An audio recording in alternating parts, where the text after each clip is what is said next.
नमस्कार, मैं सवीमान अपने प्रोग्राम स्किल ड्रिल में लेके हाजिर हुई हूँ। वुमेन टीवी इंडिया के सभी दर्शकों को मेरा प्यार भरा नमस्कार और आप सबके लिए निवेदन है कि इस प्रोग्राम से जुड़ें। नीचे स्क्रीन पे दिए गए नंबर पे आप कांटेक्ट करके हमारे पास संपर्क करें और आप आके यहाँ अपने स्किल के बारे में बता सकते हैं।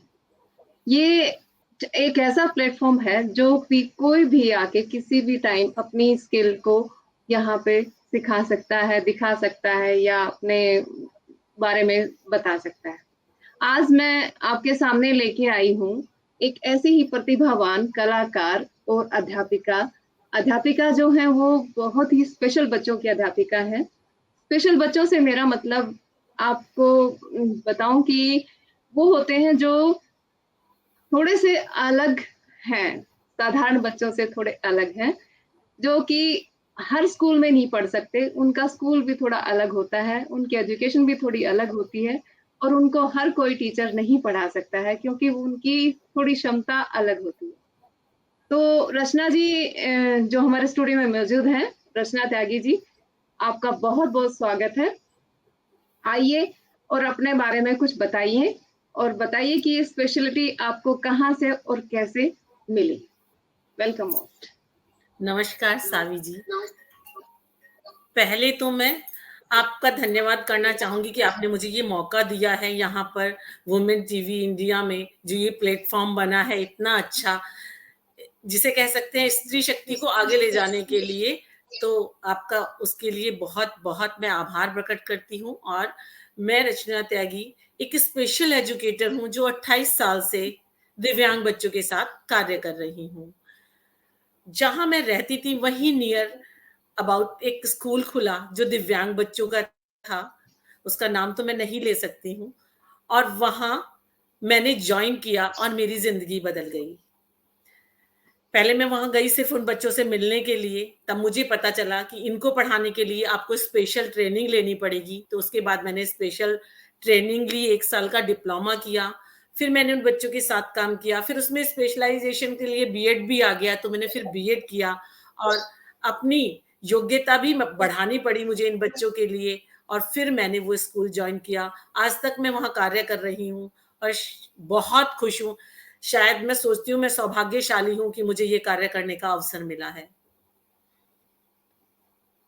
आपसे मैं पूछना चाहूंगी कि आप इन बच्चों के साथ कैसे अटैच होते हैं, कैसे मतलब इनको समझते हैं और फिर अपनी भाषा या अपनी बातें उनको समझा पाते हैं। एक्चुअली मैम, वो इतने स्पेशल नहीं होते कि वो हमारी भाषा ना समझ सकें या हमें ना समझ सकें। सिर्फ प्रॉब्लम कहाँ आती है, अगर बच्चा बोलता नहीं है। वो दो कैटेगराइज मैं बताती हूँ, दो तरह की डिसेबिलिटीज में ऐसा होता है। एक तो हियरिंग इम्पेयर्ड बच्चा है जो सुन नहीं पा रहा है और बोल नहीं पा रहा है। तो उस स्थिति में क्या है, उनका 90% क्या होता है कि उनका आईक्यू नॉर्मल होता है, वो सब कुछ देख समझ सकते हैं। तो उन्हें हम पिक्चराइजेशन से समझाते हैं। वो विजुअल लर्नर होते हैं कि वो देख के सीख रहे होते हैं, तो हम हर चीज दिखा के उन्हें सिखाते हैं और वो लिप रीडिंग से सीख रहे होते हैं। आजकल तो उसमें भी नई नई टेक्नोलॉजी आ गई है कि कोक्लिया इम्प्लांटेशन कर दिया जाता है बच्चे का अर्ली एज में।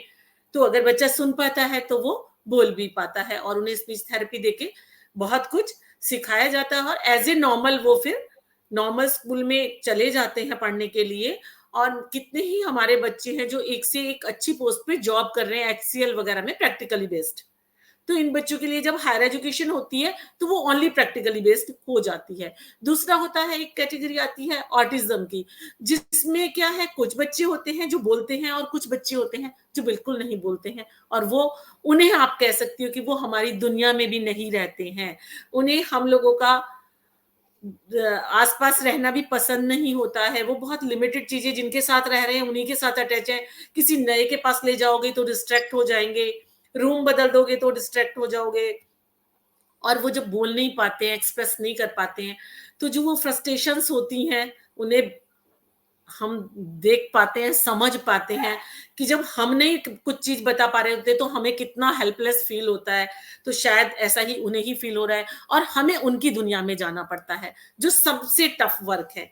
जिस दुनिया को हम जानते नहीं, उस दुनिया में जाना, उनके पास पहुंचना, और फिर एक रैपो बनाना और वर्क करना, ये एक बहुत ही मुश्किल काम है। इसमें बहुत बार फेल होते हैं हम, और बहुत बार ट्राई करते हैं, और बार बार ट्राई करने पे एक ना एक दिन हम जरूर अपनी मंजिल पे पहुंच जाते हैं। तो कौन सा मेथड आप अपनाती हैं फिर उनको ऐसे समझाने का कि कैसे मतलब वर्ड समझाती हैं, कैसे किसी चीज को आइडेंटिफाई करवाती हैं? वो कौन सा तरीका है एक्चुअली आपका? मैम मैं आपको श्योर मैम मैं बताना चाहूंगी मैं कौन कौन सी डिसेबिलिटी में वर्क करती हूँ। एक तो मैं इंटेलेक्चुअल डिसेबिलिटी में वर्क करती हूँ, जिन्हें आप कह सकते हो कि बुद्धि लब्धि आईक्यू जो है वो काफी कम होगा नॉर्मल की अपेक्षा। आप सोच लीजिए कि अगर बच्चा 15 साल का है और उसका जो मेंटल लेवल है वो 2 साल का है, इस स्थिति के बच्चों को पढ़ाती हूँ।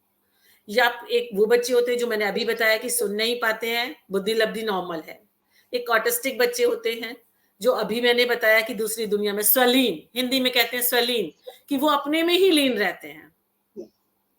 तो जब हम इन बच्चों के साथ काम कर रहे होते हैं, हम ज्यादातर यही, या सेरेबल पॉलिसी का केस जिसमें क्या है, उसमें इंटेलेक्चुअल लेवल भी कम हो सकता है और वो नॉर्मल भी हो सकता है, फिजिकल ही प्रॉब्लम भी इंक्लूडेड होती हैं।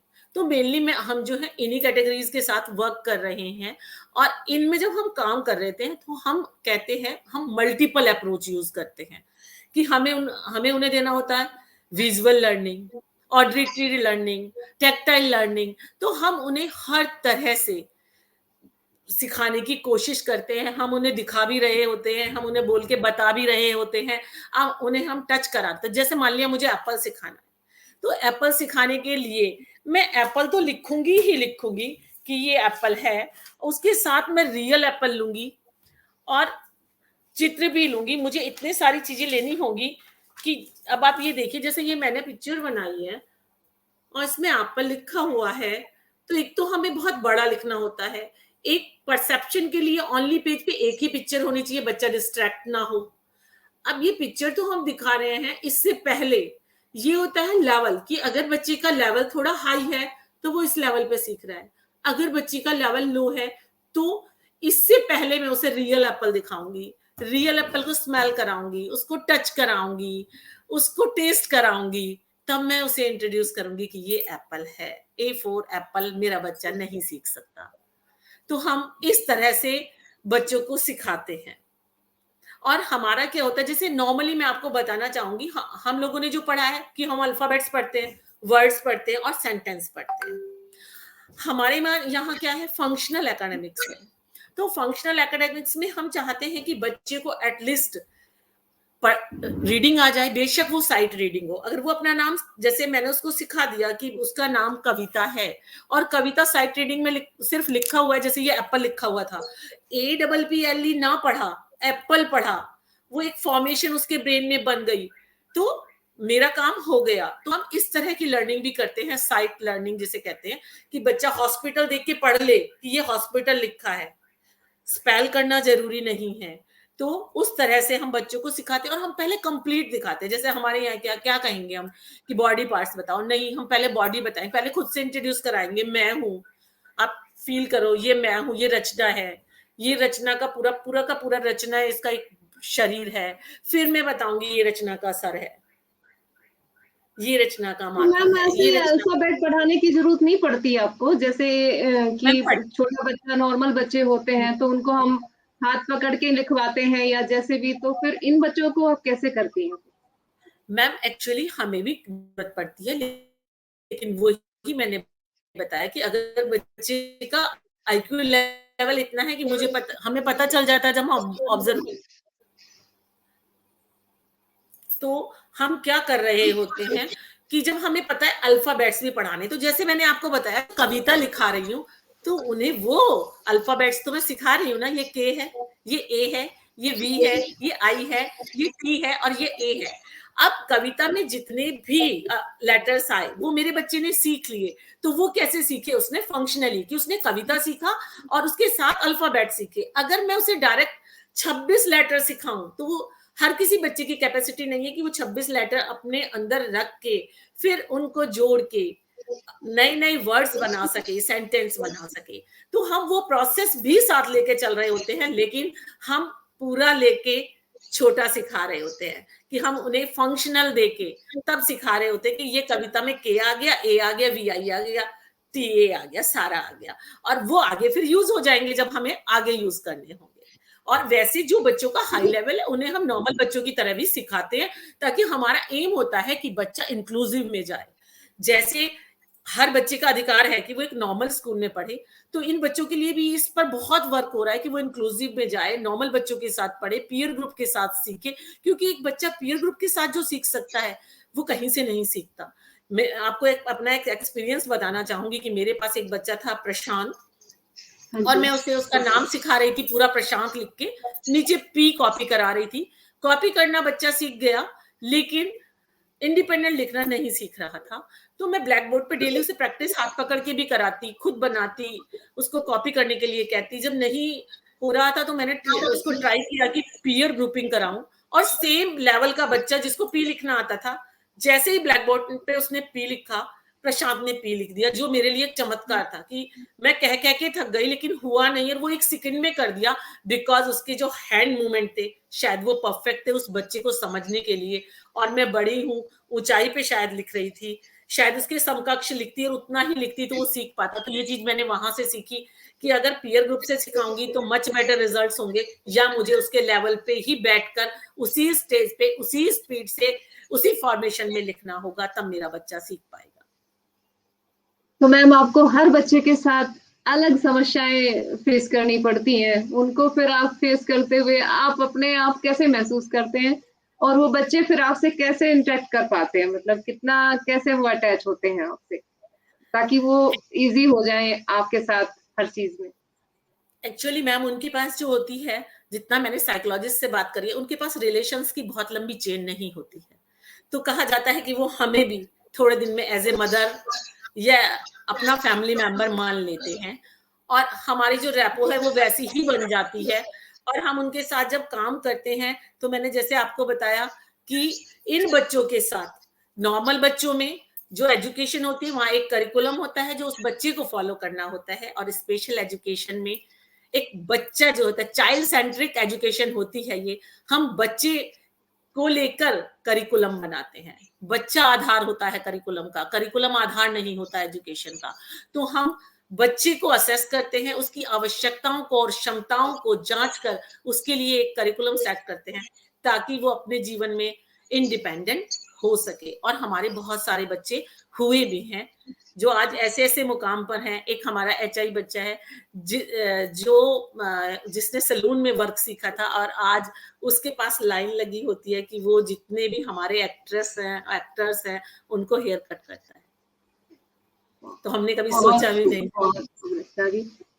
तो ऐसे मतलब उन बच्चों को इतनी अच्छी एजुकेशन या जैसे भी जो सीखने का, आम दुनिया में मिलने का उनका ये एक्सपीरियंस कभी आपको फील कराता है कि आपका भी योगदान रहा है उसको इस नॉर्मल फील्ड में लाने का? बहुत अच्छा फील होता है वो, और जब इतना गौरव महसूस होता है, मेरा कोई एक बच्चा भी जब इंडिपेंडेंट हो जाता है, जो उसके चेहरे की जो खुशी होती है वो मैं शब्दों में बयां नहीं कर सकती हूँ। आप यकीन नहीं करेंगी कितने बच्चे हैं, कितने पेरेंट्स हैं जब वो एडमिशन के लिए आते हैं और वो रो रहे होते हैं, क्योंकि अगर मैं उस सीट पे बैठ के देखती हूँ और मुझे लगे कि मुझे अपने बच्चे को स्पेशल स्कूल में डालना है, तो शायद मेरी भी मन है स्थिति वही होगी कि क्यों मेरा बच्चा क्यों नहीं नॉर्मल स्कूल में जा सकता। तो इस स्थिति को देखते हुए सब बच्चों को नॉर्मल स्कूल में भेजने की कोशिश की जा रही है।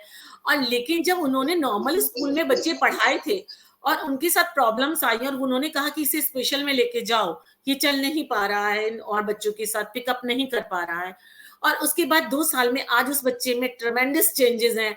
वो रीडिंग कर रहा है, वो राइटिंग कर रहा है, उसका बिहेवियर चेंज है। तो उनकी मदर जो है, उनकी आंखों की जो चमक है, वो इतनी खुश होती है कि मैम मेरी दुनिया बदल गई है। तो मेरे लिए वो अचीवमेंट, मैं कहती हूँ हिमालय पे झंडा गाड़ने से कम नहीं होता। ओके, तो मैम आप हमें बताएंगी कि कैसे मतलब उनको कोई ऐसे एक्टिविटी करके दिखाएं आप, जैसे सिखाती हो, कोई पेंटिंग, कोई पॉट मेकिंग, कुछ ऐसा आपका है अभी तो हमारे दर्शकों को जरा बताएं। और मैं आपको वुमेन टीवी के इंडिया के सभी दर्शकों से निवेदन करती हूँ कि आप इस प्रोग्राम को जरूर देखें और हम चाहते हैं कि हर किसी को इसका फायदा पहुंचे। अगर किसी का कुछ ऐसा है तो प्लीज कांटेक्ट करें। वुमेन इंडिया टीवी का मंच हमेशा आप लोगों के लिए खुला हुआ है। नीचे दिए गए नंबर पे आप कांटेक्ट करें और रचना दी से भी आप संपर्क कर सकते हैं। अगर किसी की प्रॉब्लम है तो सॉल्व हो सकती है। रचना जी बताइए, आप क्या दिखा रहे थे अभी? देखिए, ये पिक्चर दिखा रही हूँ जब हम स्टार्ट करते हैं, क्योंकि हम शेप सिखा रहे होते हैं। ये प्री राइटिंग स्किल्स होते हैं ना, कि हम शेप थोड़ा और सिखाते हैं। जूम कीजिए मैम, थोड़ी सी आगे करिए, आगे कैमरे तो के आप बिल्कुल आगे, थोड़ा ऊपर। ये देखिए, हाँ जी, हाँ जी। तो आप ये देखिए, इसमें शेप्स है। अब ये लेवल है कि अगर मेरा बच्चा कट कर सकता है तो वो शेप कट करेगा, अगर नहीं कर सकता है तो हम कट करके देंगे, ओनली वो पेस्ट करेगा और फील करेगा। तो इस तरह से हम उन्हें इनिशियल स्टेज पे ड्राइंग सिखाना शुरू करते हैं। मतलब आपका कि जैसे पेंसिल वर्क की बजाय आप सीधा पेपर वर्क या उसकी शेप में देके उनसे उनको सिखाते हैं, पेंसिल देखिए से नहीं ऐसा है सिखाते हैं, ड्रॉ मैम, करना ना सब सिखा कुछ, के। सब देखिए, ये रहा ड्रॉ। ड्रॉ हम ऐसे अच्छा, पहले सिखाते हैं, ड्रॉ सिखाते हैं। ओके मैम, ठीक है, गुड। ड्रॉ सिखाते हैं। ड्राइंग हम इस तरह से सिखा रहे हैं, हमने बना दिया और अंदर बना दिया, उसको सिर्फ ट्रेस करना है, और फिर जो खाली जगह है उसमें उसने बार बार वो चीजें बना के वो शेप सीख लेनी है। तो और कभी भी हमने बच्चे को ये नहीं महसूस होने देना है कि बच्चा कर नहीं पा रहा है। चाहे हम उसे कोई भी सपोर्ट दें, उसका कॉन्फिडेंस हम डिगने नहीं देते, सिर्फ वो बूस्ट करते रहते हैं। और जिस दिन एक बच्चे के अंदर आप कॉन्फिडेंस बूस्ट कर देते हो, फिर आपकी हेल्प की उसे जरूरत नहीं होती, वो खुद बढ़ता चला जाता है। एक्चुअली समाज हमारा ऐसा है कि किसी में कोई कमी हो ना, तो उसे एहसास दिला दिला के ऐसा कर देता है कि वो अपने आप को ये मान ले कि मैं कुछ कर नहीं सकता। और मैं ये काम करती कि उसे एहसास दिलाती रहती हूँ कि तुम सब कुछ कर सकते हो, तुम मुझसे आगे चले जाओगे। और ये होता भी है कि वो आगे चले जाते बिल्कुल, हैं। बिल्कुल मैम, यही सबसे बड़ी इंस्पिरेशन होती है। जब किसी चीज़ की कोई किसी में कमी अगर बार-बार हम दिखाते हैं, तो वो इंसान अपने अंदर फ़ील करने लगता है। अगर हम उसकी कमी छुपाते हुए उसको हमेशा बूस्ट अप करें, तो वो आगे बढ़ता ही जाता है और उसके अंदर जो काबिलियत होती है, वो बाहर निकलती है। आप ये काम करती हैं बेखूबी, बहुत अच्छा लगा मुझे आपसे सुन के। बहुत सुंदर मैम, ये सारी चीज़ें आप उनको सिखाती हैं। बहुत मैम बढ़िया। एक्चुअली हम, जैसे कार्ड है, अब ये वलरी आर्ट होती है, बड़ी सिंपल आर्ट होती है, ये हमारी जिसे कहते हैं पौराणिक आर्ट है, जो पुराने टाइम में ये दीवारों पे बनाए जाते थे चित्र। तो ये यस मैम। वर्ली आर्ट है, और इससे बिल्कुल इजी में ये कार्ड्स बन जाते हैं, और बच्चे उनको फिर बनाकर किसी को भी दे सकते हैं, मम्मा को बर्थडे पे। तो लोग खरीदते भी हैं हैंडमेड कार्ड्स। तो ये भी चीजें हम डेवलप करते हैं स्किल की, बच्चा कर पाए कुछ। मेन जो एम है वो ये है कि वो अपनी जिंदगी अपने ऊपर जी पाए। मैम मैं आपसे कुछ शेयर करूंगी ये बातें, आप यकीन नहीं करेंगे। मेरे पास बच्ची है, मैं नाम नहीं ले सकती, उसके दोनों पैर नहीं है, आईक्यू भी कम है, बताइए। और आज उसका कॉन्फिडेंस देखिए। मैंने सिर्फ उसे एक सपना दिखाया है कि एक दिन तुम रिसेप्शनिस्ट बनोगी, और वो रियल में बनेगी, क्योंकि उसके बोलने वाले स्किल इतने अच्छे हैं। आज उसका कॉन्फिडेंस देखिए वो किस तरह से, और जरा सा वो डगमगाती तो मैं कहती हूँ नहीं बनना क्या, तो वो कहती क्यों नहीं बनना है मैम, मुझे बनना है। और सिर्फ एक उसको मैंने टारगेट दे दिया है, और उसके लिए वो वर्क कर रही है, और इतना अच्छा कि हर कोई बोलने लगा है कि ये बच्ची एक दिन कुछ ना कुछ जरूर बन जाएगी। और आप यकीन कीजिए, मैंने उससे सीखा है हर टाइम मुस्कुराना। बहुत बढ़िया उसे ये कोई मैम। फीलिंग नहीं है क्या नहीं है, क्या मिल रहा है उसमें खुश है, हर टाइम मुस्कुराती है, वो मेरी इंस्पिरेशन है। और मैंने उससे सीख लिया कि कैसे मुस्कुराया जा सकता है। और मैं हर किसी से कहती हूँ, सिर्फ आप मुझे स्माइल दे दीजिए, और कुछ नहीं चाहिए।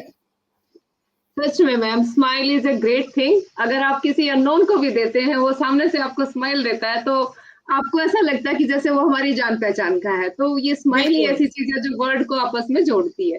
पूरा संसार इसी जी। स्माइल के जरिए आपस में जुड़ता है, और स्माइल करते रहना ही सबसे अच्छी चीज है। और आपने बताया वो जो रिसेप्शनिस्ट बनी है, मैं उनको बहुत बहुत बधाई देना चाहूंगी कि, और आपको भी बधाई दूंगी कि आपने उनमें इतना साहस भरा कि आज वो अपना मुकाम हासिल कर पाई। मैम बहुत अच्छा लगा। और आप बताइए कि आप जैसे मतलब क्या मैसेज देना चाहेंगी हमारे दर्शकों को कि आप उनकी कैसे हेल्प कर सकती हैं, कैसे आप तक पहुंचे वो लोग जिनको आपकी जरूरत है वास्तव में? पहले तो मैं ईश्वर से प्रार्थना करती हूँ कि हे ईश्वर, अगर हो सके तो ऐसे और बच्चे पैदा मत करना इस दुनिया में, क्योंकि उनको समझने वाले तुमने पहले पैदा नहीं किए हैं। या तो उनको समझने वाले पैदा करता, तब बच्चे पैदा करता। तो उनकी जो फीलिंग्स हैं, उन्हें हर कोई नहीं समझ सकता है और उन्हें हर्ट करने वाले बहुत हैं। तो मैं कहूँगी उन्हें समझो, उन जैसा दुनिया में कोई नहीं है। अगर आप सतयुग में जीना चाहते हो तो इन बच्चों के साथ जियो, तो आपको फील होगा आप सतयुग में जी रहे हो। ऐसे लोग हैं आज भी जो अनकंडीशनल लव करते हैं। उसका एक मेरे पास उदाहरण है कि मेरे पास एक बच्चा था और मैं ऐसे अननोनली बोल रही थी अपनी फ्रेंड से कि यार मेरा लाइटर खराब हो गया है, मैं रोज माचिस जलाती रहती हूँ, मैं बहुत परेशान हूँ और मैं कैंटीन जा नहीं पा रही हूँ। तो और गई भी थी तो विमल का नहीं मिला, मुझे विमल का ही चाहिए। अब वो बच्चा मेरे पास आता है, बोलता है मैम अगर आप कहो तो मैं कैंटीन जा सकता हूँ, मेरे पास कैंटीन कार्ड है, मैं आपके लिए वो लाइटर ला दूंगा। मैंने कहा ठीक है बेटा, पर एक बात है कि आप विमल का ही लाना, मुझे कोई और नहीं चाहिए। उस बच्चे ने कहा ठीक है मैम।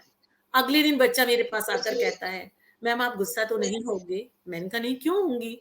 उन्होंने कहा मैं लाइटर तो ले आया पर विमल का नहीं मिला। मैंने कहा फिर क्यों लाए? क्योंकि आप परेशान थी माचिस जला जला के, तो इसलिए मैं ले आया। तो रियली मेरी आंख में आंसू आ गए और उस टाइम मुझे फील हुआ कि अगर मेरा बेटा गया होता ना तो पक्का नहीं लाता, कहता विमल का नहीं मिला। तो ऐसे बच्चे हैं ये, इतने सेंसिटिव समझने होते के हैं लिए। मैम वो, बिल्कुल बहुत सेंसिटिव होते हैं, उनमें इतनी समझ होती है जिन्हें हम ऐसे ही कि कोई भी मतलब जैसे संसार में सब लोग तो ऐसे नहीं होते, लेकिन कुछ होते हैं जो उनको डिस्प्रेस करते हैं, लेकिन उनकी अंदरूनी जो उनकी शक्ति है उसको नहीं पहचान पाते हैं। तो मेरा भी सभी से यही अनुरोध होगा कि प्लीज उनको पहचानिए, वो स्पेशल हैं, वास्तव में स्पेशल हैं और ये स्पेशलिटी सब में नहीं होती, उसको पहचानने वाला होना चाहिए। तो आपने मैम जो बहुत अच्छा हम लोगों से ये चीज़ें शेयर की। मैं आपकी बहुत आभारी हूँ कि आप आए और आपने इतना बड़ी चीज़ हम लोगों से शेयर की कि जिसको भी मतलब ये प्रोग्राम जो देख रहे होंगे, मैं आज ये सोचती हूँ कि बहुत ही फ़ायदा होने वाला है और कहीं न कहीं किसी का भला होना ही ज़िंदगी में सबसे बड़ी चीज़ होती है। और हमारा ये मंच वुमेन टीवी इंडिया तो एक इतना शानदार मंच है, जो सिर्फ़ करना ही जानता है, दूसरों की सेवा, समाज सेवा, किसी तरह से आप बस सबका भला हो। तो मैम और मैम मैं आपसे ये मैं अनुरोध करती हूँ कि आप अपना कीमती समय निकाल कर हमारे पास आई और आपने ये सब जानकारी हमसे शेयर की। आपका बहुत-बहुत धन्यवाद मैम और ऐसे ही बने रहिए, आपकी आवश्यकता पड़ती रहेगी और आपने जो इतना अच्छा दिया कि शायद मतलब ऐसा कुछ ना हो, लेकिन अगर जहाँ पे कहीं हो गया है, उसको पहचानने की ताकत आप में है और आप उन लोगों की हेल्प करेंगे। तो थैंक यू मैम, आपका आने का बहुत-बहुत आभार। Thank you ma'am. बस मैं ये और कहना चाहूंगी कि किसी के पास भी ऐसा बच्चा है तो प्लीज जरूर एक बार मुझसे कांटेक्ट करें। कहीं भी पैसा खर्च इस तरह से ना करें, क्योंकि लोग फायदा उठाते हैं दूसरे की परेशानी का। उन्हें पता होता है, हर कोई यही चाहता है कि किसी भी तरह मेरा बच्चा नॉर्मल हो जाए, कुछ भी हो ये बोलने लगे। तो उस चक्कर में लोग बहुत ज्यादा लूटते हैं। तो अगर एक बार वो मुझसे बात कर लेंगे तो उन्हें एक सही दिशा मिल जाएगी कि कम से कम उन्हें कोई लूट तो नहीं पाएगा और उन्हें उनके बच्चे का 100% इम्प्रूवमेंट भी मिलेगा। ऐसा कोई नहीं है दुनिया में जिसमें इम्प्रूवमेंट ना हो, बस सिर्फ करने वाला होना चाहिए और करने की चाह होनी चाहिए, बाकी सब कुछ हो जाता है। और आप कभी भी मैम के थ्रू, इस चैनल के थ्रू मुझसे मिल सकते हैं और मैं हमेशा आपकी मदद करूंगी जब भी आप चाहेंगे। जी, बिल्कुल। मैं बहुत-बहुत आपका धन्यवाद। आभार प्रकट करती हूँ कि आपने मुझे ये मौका दिया। आपकी बहुत कृपा हुई और आप प्लीज़ ऐसे ही जुड़े रहिए और बने रहिए, आपकी स्किल हमसे शेयर करते रहिए और आते रहिए। Thank you so ma'am much, एक थैंक यू पोयम रचना जी, आपका आने के लिए बहुत-बहुत मैम एक पोयम सुनाना चाहूंगी मैं। मुझे शौक है यस, कि मैं लिखती हूँ इन यस बच्चों पे। Please, please, please, please ma'am. तो मैं उन्हीं बच्चों के ऊपर लिख रही हूँ और जो बच्चे जिनके आप सोचिए जिनकी क्षमताएं अलग हैं, योग्यताएं अलग हैं। बिल्कुल, बिल्कुल मैम। आपका ये नया रूप भी हम देख लेते हैं। एक चिरैया, एक चिरैया उस पोयम का नाम है। और एक second, just a minute, just a minute. Just a minute, sorry. एक चिड़ैया, मेरी पोयम का नाम है। वृक्ष की एक शाख पर बैठी थी एक चिड़ैया, वृक्ष की एक शाख पर बैठी थी एक चिड़ैया। मैंने पूछा, क्यों बैठी हो अकेली? तो वो बोली, दूर उड़ने गई है सब सहेली। तो वो बोली, दूर उड़ने गई है सब सहेली। मैंने पूछा, तुम क्यों नहीं गई? तुम क्यों नहीं गई? तुम क्यों नहीं गई उनके साथ? तुम क्यों नहीं गई उनके साथ? ये पूछते ही वो तो हो गई उदास। फिर वह बोली, उनके पंख उनका बोझ उठाने में है सक्षम, लेकिन मेरे तो रह गए हैं सक्षम। इसीलिए बैठी हूं अकेली, दूर उड़ने गई है सब सहेली। तो मैंने उसको समझाया कि पंख ही तो है सक्षम, पर तुम्हारी वाणी तो है सुरीली। इसका करोगी सदुपयोग तो नहीं रहोगी अकेली। अब वो गाती है इतना सुरीला कि सुनने वालों का लगा रहता है मेला। अब वो गाती है इतना सुरीला कि गाने वालों का लगा रहता है मेला। धन्यवाद। बस यही बहुत एक बढ़िया, चीज है कि आपने बहुत उसकी योग्यता को पहचान लिया। यस मैम, बहुत ही सुंदर। वही तो कि एक चीज नहीं है तो भगवान हमेशा दूसरी ऐसी काबिलियत देता है, बस उसमें पहचानने वाले की नजरें चाहिए और उनको कैसे पहचान सकते हैं। मैं यही आप सबको रिक्वेस्ट करती हूँ कि किसी को भी किसी तरह से कम ना समझा जाए। अगर उसमें एक कमी है तो उसमें हजारों गुण भी हो सकते हैं। तो प्लीज सबके गुण समझिए, उनके गुणों की पहचान करिए और संसार में ऐसे ही सबके साथ मिलजुल के रहिए। परमात्मा की बनाई हुई हर चीज बहुत ही खूबसूरत होती है। उसमें कहीं अगर कुछ कमी रह जाती है तो उस कमी को ना देखते हुए आप उसकी योग्यता और उसके गुणों पर जाइए और उनको आगे लाइए। मैं आपसे बहुत बहुत शुक्रिया जी। थैंक यू सो मच आपके आने का। Thank you so much. आपने बिल्कुल सही कहा सावी जी। अगर कोई दुनिया में भगवान ने बिना गुणों के नहीं बनाया, अगर किसी में गुण नहीं दिखते तो कमी हम में है कि हम गुण देखने लायक नहीं है। बिल्कुल। धन्यवाद।